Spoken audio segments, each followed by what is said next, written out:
Thing is, I've been consulting with my friends now, and we've all decided that, amazingly enough, we think this is your first time in Kansas City. I have a nasty feeling it might be. What's And taken you so long? um, there's just so many places on earth that I've been and a few that I haven't, and I'm embarrassed to say this looks as though it's my first time. I'm delighted to be here, heat wave or no heat wave. I love the quote that you said, "I'm not a saint, I'm a voice." You know, it's so funny that something I wrote when I was 14 years old is going to be quoted more than anything else in that book. But yeah. What kind of a generation are you dealing with now? What are you hearing from your listeners? Is it as active as you could wish it were? No, of course not. I mean, I think one of the businesses of being 46 years old and having lived through the 60s and then the 70s and now the 80s is patience and understanding how and seeing how and learning how times change, accepting that. The social issues, the music, everything is about 180 degrees from when I was involved in early 60s. Indeed, the music itself. Recently, Brewer and Shipley were here, and they suggested that if you endure long enough, that more intimate, direct, quotes, folk song sound will come back and is coming back. What do you think?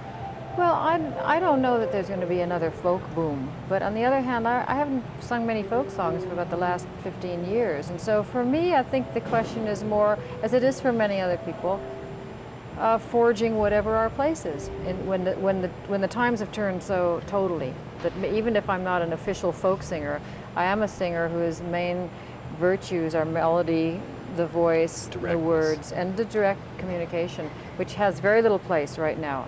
Hopefully it will, there will always be some place for it. And the question for people like myself is always trying to broaden the audience, to reach more people.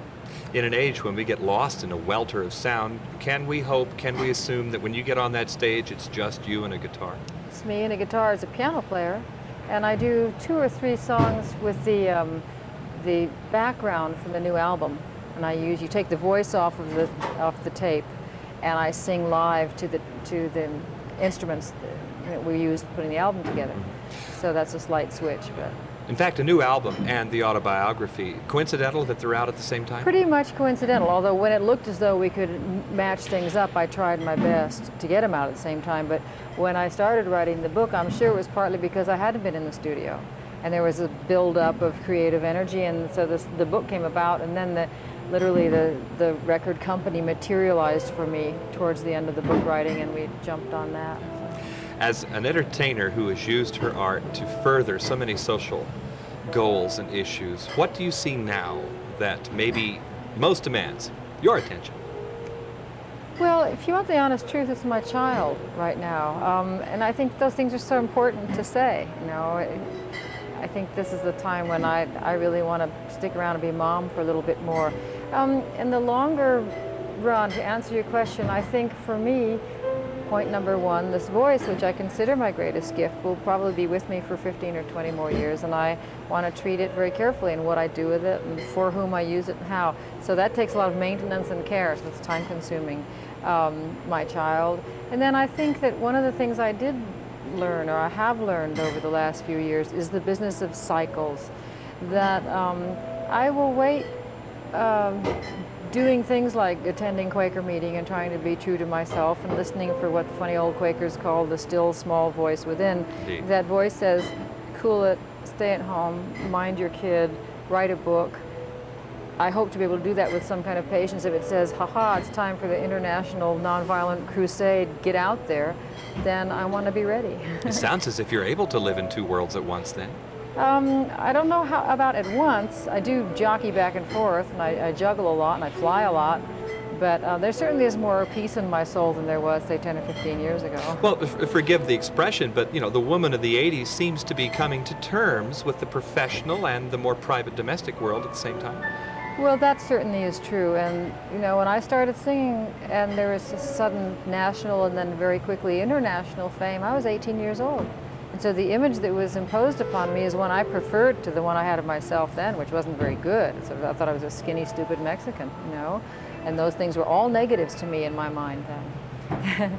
And so having to deal with that and then growing up being more a subject of other people's ideas of what I was than knowing what I was, then the battle starts when you're in your 20s and your 30s to figure out what you really are about. I'm astounded at the consistencies that I've been able to have, the adherence to nonviolence, the fascination with Gandhi, and the feeling that Gandhi's truths about nonviolence and being a fighter but giving up conventional weapons, that's really the only possible way out for the human race. Those things are still absolutely solid within me. Whether or not I'll have the platform in my lifetime to be of use or to be a servant, in a sense, of that kind of revolution remains to be seen. How often are you able to get together with your compadres from some of the older days? Does it happen very often anymore? Well, I'm not sure and quite who, what for you mean. example? Yeah, there aren't too many.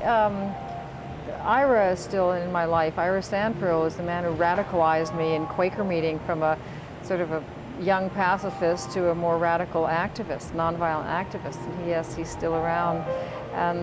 But musically, I was never a hang-arounder. I didn't work. I've been a solo. And maybe too much, probably too much. I think I probably should have written songs with people and played more with people. But I think it's also partly the differences in me. I mean, in the early 60s, I wasn't taking drugs. I was going into the South and working there. I wasn't, I mean, the other night my son was watching the Ken Kesey special. And I was absolutely out to lunch in those days as far as that whole, you know, the Merry Pranksters. The Merry Pranksters. Because I was a non-doper, I was really not with the Flower Children and all that whole scene and the mysticism and the craziness. So it's a funny kind of aloneness. I'm not complaining at all, but you know, there was sure nothing easy about the causes you champion. To be vulnerable, sensitive, poetic, and yet tough enough to withstand the abuse that you sometimes got. What a wild combination. I think I have to credit my parents for having dragged me off to Quaker meeting. And there's a funny little episode, I may even read some of that tonight, about Quaker meeting, because children loathe Quaker meeting. It's just such tedious and boring and horrible. And when I left, which was as soon as I could, I was 18, I didn't go back for 22 years. But something had already instilled in me my way of grounding myself, which is being in a room of people who are silent for an hour and who say they're listening for the Word of God. Well, that sounds pretty simple, but it's very difficult. But it certainly grounds you. It certainly is an antidote to showbiz, you know?